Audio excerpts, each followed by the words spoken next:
আজকে একটা joint operation করা হয়, যেখানে ছিল আমরা সোনামুড়া থানা এবং 81 বিএনবিএসএফ এবং ফরেস্ট, যেখানে এনসিনগর বিউপি, বাতাদুলা বিউপি, মতিনগর, এইসব বিউপি বিএসএফ থানা এবং যে আমাদের সোনামুড়া প্লাস যাত্রাপুর প্লাস বক্সনগরের যে ফরেস্ট আছে তারা সবাই অংশগ্রহণ করেছে এবং আমাদের যে 11 ব্যাটালিয়ন টিএসআর আমরা সবাই মিলে এই অভিযান করেছি। তো এই অভিযানটা চলেছে মূলত সকাল 8:30 থেকে দুপুর 1টা পর্যন্ত এবং এখানে যে দনিরামপুর এডিসি ভিলেজ আছে এখানে বাঁশকলা, লুপিমারা, সাপাইপাড়া, 18 ডুং এবং বিজয়নগর যে এরিয়া আছে যেখানে জুমেরপাড়া, সাপমারা, কিরিশলং এরকম জায়গা আছে। এখানে প্রায় আমরা 26টা প্লট, যেখানে প্রায় আনুমানিক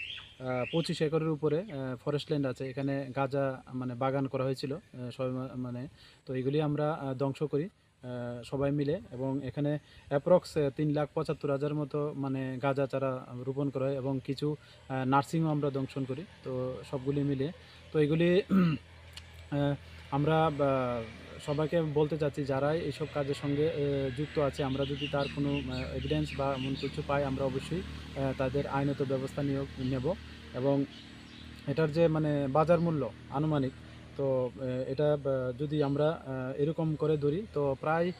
75 লাখ মানে আশেপাশে হয় আর কি, যে 10-20 টাকা এরকম যদি ধরা হয়।